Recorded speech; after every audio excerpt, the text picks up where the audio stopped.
पूर्व सांसद एवं कांग्रेस के दिग्गज नेता बृजेंद्र सिंह के द्वारा प्रदेश भर में निकाली जा रही सद्भाव यात्रा आज नूंह जिले में समाप्त हो जाएगी।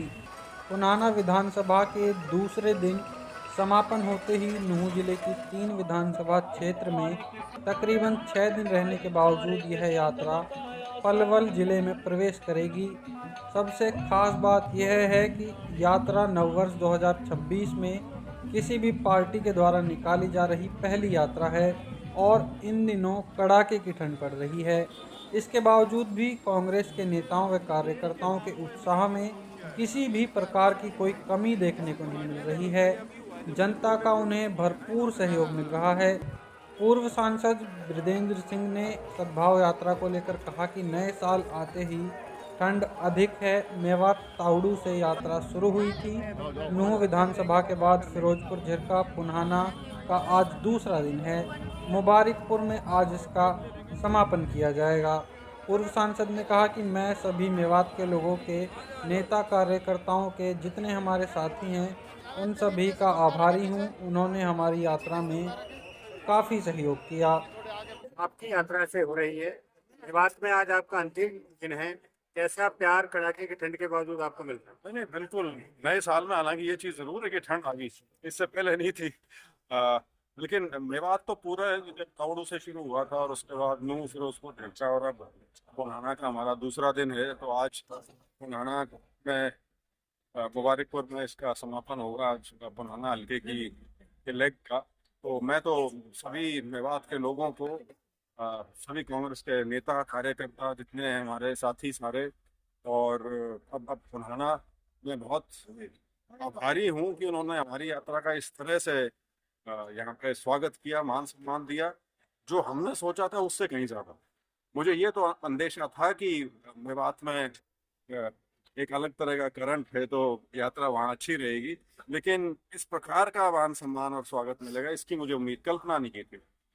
6 दिन आप मेवात में रहे हैं। जी। मेवात को लेकर तरह तरह की धारणाएं हैं। मेवात को जिस तरह से पेश किया जाता है उससे कितना मेवात अलग है और आप कैसे देखते देखिए, इस चीज़ में मैं तो इस मामले में बहुत पहले से क्लियर हूँ, क्योंकि जब तक आप किसी को जानेंगे नहीं और उसके बारे में विचार बना लेंगे तो वो विचार को जिसने आपको फीड किया है वो विचार वैसा ही बनेगा। आप यदि अपने मन में, अपने दिमाग में दीवार पहले ही खींच लेंगे तो उसके बाद फिर जब तक आप उनसे मिलेंगे नहीं आपका विचार बदलता नहीं। लेकिन मैं अपने यात्रियों की बता सकता हूँ, क्योंकि इनमें ज़्यादातर जो हैं वो जींद हिसार साइड के हैं। इन्होंने मुझे, जब हमारा फिरोजपुर झिरके का जब पहला दिन खत्म हुआ था, तब मुझे कई लोगों ने आके जरूर कही थी कि जी बहुत अच्छा हुआ इस यात्रा के माध्यम से ही सही हम इस इलाके में आए तो करते, क्योंकि हमने जो इस के बारे में सोचा था, यहाँ के लोगों के बारे में जो हमने धारणा बना रखी थी, वैसा तो कुछ भी नहीं है यहाँ। मैंने कहा फिर तुम क्या सोच रहे थे? जैसे तुम किसान हो वैसे ये किसान है, फर्क क्या है? इससे तो धर्म अलग है, इसके अलावा और कोई अंतर वाली बात नहीं है। और दूसरा ये है कि हाँ, पिछड़ापन बहुत ज्यादा है और जितनी भी समस्याएं पिछड़ेपन के साथ आती हैं वो यहाँ पे भी हैं।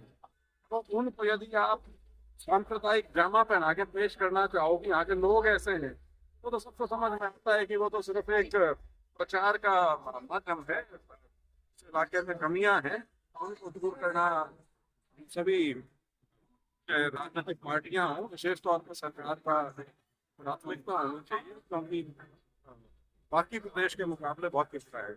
इस चरण की समापन के बाद राहुल गांधी जी से मुलाकात आपकी संभव है? आपने कहा था कि जब हम आधे विधानसभा कवर कर चुके होंगे राहुल जी को एक बार मैं दावत देने के लिए जाऊंगा।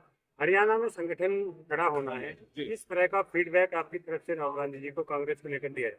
नहीं, वो तो मैं राहुल गांधी जी को ही दूंगा, प्रेस के माध्यम से नहीं दूंगा। लेकिन सारी चीज़ों का ज्ञान है उनके। मैं जब 29 नवंबर को भी जब मुझे बुलाया गया था, जब मेरी मुलाकात हुई, तब भी इन चीज़ों के बारे में चर्चा हुई थी। और अब एक शिक्षण शिविर कुरुक्षेत्र में लगाया जा रहा है। उत्तराखंड और हरियाणा के जो डीसीसी प्रेसिडेंट बने हैं, नया संगठन हो रहा है, उसमें भी शायद राहुल गांधी जी शिरकत करेंगे। तो स्वाभाविक सी चीज़ें हैं, बहुत सी चीज़ें आएंगी। जहाँ तक यात्रा का सवाल है, जब ये चरण खत्म हो जाएगा, हमारे 42 हल्के हो जाएंगे, लौट हरियाणा हो जाएगा, उसके बाद उनसे जब भी मैं मिलूंगा तब उनसे मैं वो कब आना चाहेंगे उस अनुसार फिर मैं अपना दूंगा। हरियाणा सरकार में मंत्रिमंडल फेरबदल की चर्चाएं हैं, आपको लगता है मंत्री बदलने से कुछ सरकार के कामकाज बदले? नहीं, ये तो सरकार बदलने का तो इनका कोई वो हिसाब ही नहीं है। बदल तो कोई फर्क नहीं पड़ता, क्योंकि किसी के बस में तो कुछ है ही नहीं।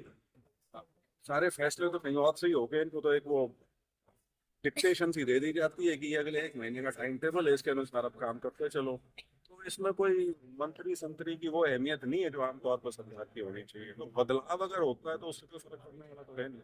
वो तो सिर्फ वही है कि अपना कुछ सामाजिक समीकरण ही साधेंगे, उससे ज्यादा कुछ नहीं। Thank you. Thank you.